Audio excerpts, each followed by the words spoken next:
Hello everyone, welcome to our channel.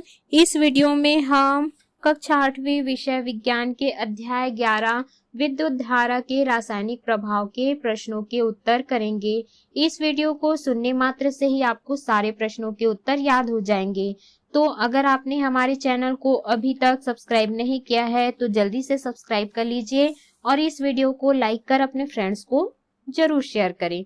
तो चलिए शुरू करते हैं। सबसे पहले हम पाठ के मध्य में दिए गए प्रश्नोत्तर करेंगे। इसमें सबसे पहले है, इनके उत्तर दीजिए। पहला प्रश्न, विद्युत सुचालक और हीन चालक से क्या तात्पर्य है? इसका उत्तर है, विद्युत सुचालक वे पदार्थ जो अपने में से होकर विद्युत धारा को प्रवाहित होने देते हैं। विद्युत के सुचालक अच्छे चालक होते हैं, जैसे तांबा, एल्यूमीनियम, चांदी में से विद्युत धारा प्रवाहित होती है। हीन चालक वे पदार्थ जो अपने में से विद्युत धारा को आसानी से प्रवाहित नहीं होने देते विद्युत के हीन चालक होते हैं, जैसे रबर, प्लास्टिक, लकड़ी आदि में से विद्युत धारा प्रवाहित नहीं होती। प्रश्न दूसरा है, आसु जल विद्युत का हीन चालक किंतु नल का जल विद्युत का सुचालक होता है, क्यों? इसका उत्तर है, आसुत जल में लवण नहीं होते हैं, इसलिए आसुत जल में से विद्युत धारा प्रवाहित नहीं होती है।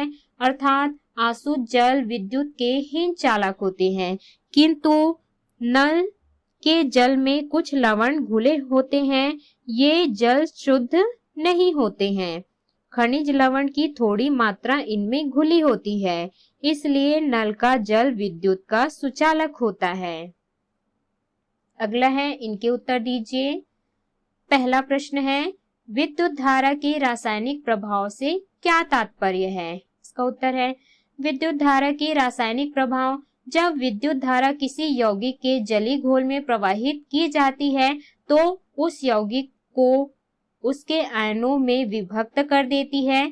इस प्रभाव को विद्युत धारा का रासायनिक प्रभाव कहते हैं। अगला है प्रश्न दूसरा, विद्युत लेपन करने के क्या कारण है? इसका उत्तर है, घटिया धातु को जंग से बचाने के कारण बढ़िया धातु जैसे सोना चांदी की परत घटिया धातु के ऊपर चढ़ाकर विद्युत लेपन किया जाता है। अगला है प्रश्न तीसरा, अपने आसपास उपलब्ध विद्युत लेपित वस्तुओं की सूची बनाइए। इसका उत्तर है, हमारे आसपास उपलब्ध लेपित वस्तुओं की सूची। पहला, नई साइकिल, नई मोटरसाइकिल, नई कार में। दूसरा, नई चमकदार आभूषणों में। तीसरा, दरवाजे के कुंडल में। चौथा, नल की टोटी, गैस बर्नर, पहियों के रिम में।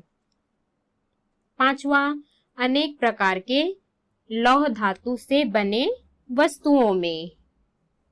अगला है, इनके उत्तर दीजिए के प्रश्न। पहला, वोल्टी सेल में इलेक्ट्रोड तथा विद्युत अपघट्य के रूप में किसका उपयोग किया जाता है? इसका उत्तर है, वोल्टी सेल में इलेक्ट्रोड के रूप में तांबे की पट्टी, धन विद्युत ताग्र तथा जस्तेरी पट्टी, ऋण विद्युत ताग्र का उपयोग किया जाता है तथा विद्युत अपघट्य के रूप में तनु सल्फ्यूरिक अम्ल का उपयोग किया जाता है। अगला है प्रश्न दूसरा, सौर सेल किसका बना होता है? इसका उत्तर है, एक साधारण सौर सेल सिलिकॉन की 2 परतों से बना होता है। अगला है अभ्यास के प्रश्न। प्रश्न पहला, सही विकल्प चुनकर लिखिए। पहला, निम्नलिखित में से विद्युत का सुचालक नहीं है। आसूत जल। दूसरा, सरल वोल्टी सेल में विद्युत अपघट्य होता है। इसका उत्तर है, तनु सल्फ्यूरिक अम्ल। तीसरा है, विद्युत धारा द्वारा किसी पदार्थ पर किसी दूसरी धातु की परत चढ़ाने की प्रक्रिया को कहते हैं। तो इसका उत्तर है, विद्युत लेपन। चौथा, वह उपकरण जिसमें विद्युत अपघटन की क्रिया होती है। इसका उत्तर है, वोल्ट मीटर। अगला है प्रश्न दूसरा, रिक्त स्थानों की पूर्ति कीजिए। पहला, साधारण वोल्टी सेल में विद्युत अपघट्य तनु सल्फ्यूरिक अम्ल विलयन होता है। दूसरा, किसी विलयन से विद्युत धारा प्रवाहित होने पर रासायनिक प्रभाव उत्पन्न होता है। तीसरा है, सौर सेल में सौर ऊर्जा विद्युत ऊर्जा में रूपांतरित होती है। चौथा है, वोल्टमीटर द्वारा सस्ती धातुओं पर बहुमूल्य धातुओं की परत चढ़ाने की प्रक्रिया विद्युत लेपन कहलाती है। पांचवा है, घड़ियों, कैलकुलेटर, ट्रांजिस्टर एवं कृत्रिम उपग्रहों में बटन सेल का उपयोग किया जाता है। अगला है प्रश्न तीसरा। निम्नलिखित प्रश्नों के उत्तर दीजिए। प्रश्न पहला, क्या शुद्ध जल विद्युत का चालन करता है? यदि नहीं तो उसे चालक बनाने के लिए हम क्या कर सकते हैं? इसका उत्तर है, शुद्ध जल विद्युत का चालन नहीं करता है। शुद्ध जल को विद्युत का चालक बनाने के लिए उसमें हम थोड़ी मात्रा में खनिज लवण मिला सकते हैं, जिससे कि लवण मिश्रित शुद्ध जल विद्युत का चालन करने लगता है। प्रश्न दूसरा है, आग लगने पर फायरमैन पानी के पाइप का उपयोग करने से पहले उस क्षेत्र की विद्युत आपूर्ति बंद कर देते हैं, क्यों? इसका उत्तर है, आग लगने पर फायरमैन पानी के पाइप का उपयोग करने से पहले उस क्षेत्र की विद्युत आपूर्ति बंद कर देते हैं, क्योंकि नल जल पाइप के जल में कुछ लवण खुले होते हैं।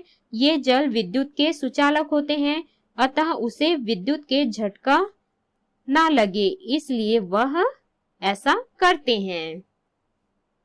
अगला है प्रश्न तीसरा, लोहे के ऊपर जिंक की परत क्यों चढ़ाई जाती है? इसका उत्तर है, लोहे को जंग लगने से बचाने के लिए उस पर जिंक की परत चढ़ाई जाती है।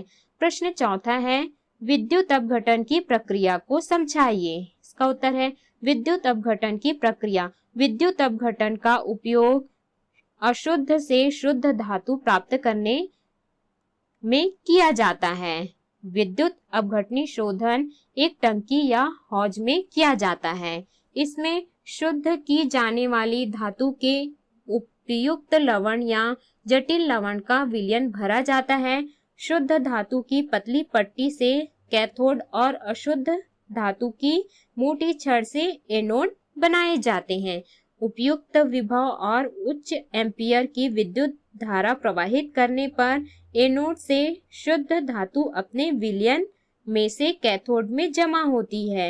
यह विधि विद्युत अपघटन कहलाती है। इस विधि में